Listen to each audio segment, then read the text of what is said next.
Is an investment that disrupts your sleep a good investment? If your portfolio grows, but your sleep deteriorates. If your returns increase, but you wake up at 3 a.m. checking prices. Is that truly a good investment? Let's examine this question through behavioral finance, neuroscience, and long-term performance research. 1. Sleep is a financial variable. Sleep is not just biological maintenance. It directly affects risk perception, emotional regulation, impulse control, decision quality. Research consistently shows that sleep deprivation reduces activity in the brain's prefrontal cortex, responsible for rational decision-making, and increases amygdala reactivity, responsible for threat detection. In investing terms, less sleep, more emotional decisions. More emotional decisions, worse outcomes. An investment that harms sleep may indirectly harm performance. 2. Loss aversion intensifies at night. Behavioral economists Daniel Kahneman and Amos Tversky demonstrated that losses feel about twice as painful as gains feel pleasurable. At night, uncertainty feels larger because there is no action to take. Markets may be closed.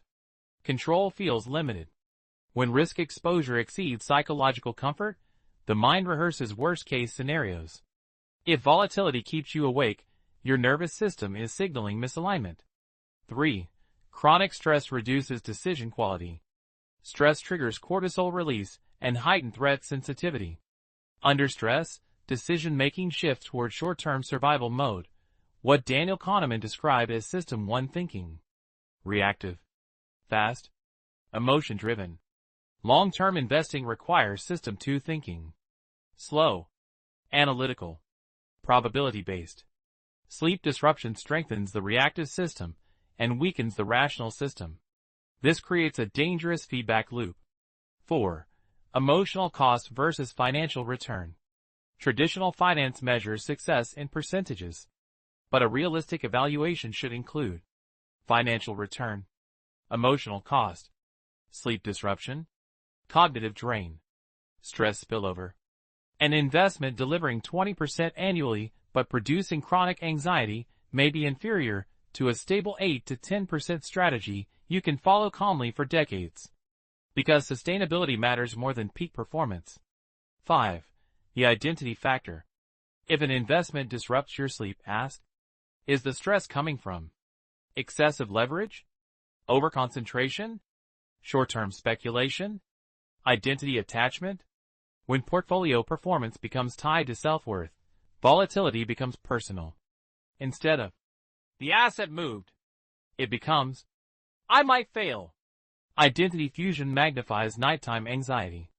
6. Overtrading and action bias. Stress often leads to over-monitoring. Checking prices frequently increases perceived volatility. Research by Barber and Odeen shows that investors who trade more frequently tend to earn lower average returns.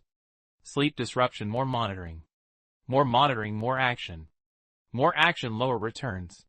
The cycle compounds. 7. Risk misalignment is often the real problem. If you cannot sleep, it may not mean investing is bad. It may mean the risk level is wrong. Common causes: too high allocation to volatile assets, using leverage, short-term money invested in long-term assets, lack of diversification. A properly sized risk exposure rarely destroys sleep in a diversified, long-term framework. 8. Long-term investing requires emotional endurance.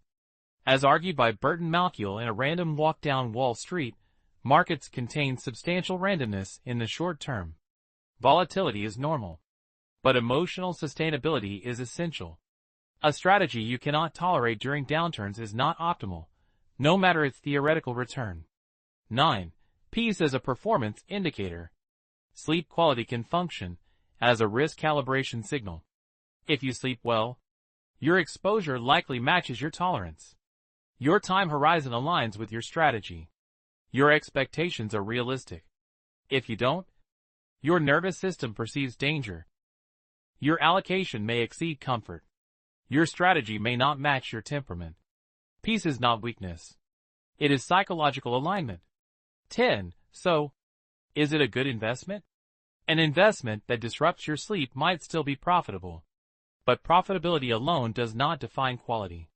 A good investment should grow capital, preserve emotional stability, be sustainable over decades, allow rational decision-making. If you cannot rest, you cannot think clearly. If you cannot think clearly, you cannot invest well. In the long run, the best investment is not the one with the highest return. It is the one you can hold calmly through bull markets, crashes, and silence. Because wealth built at the cost of mental stability is not fully wealth.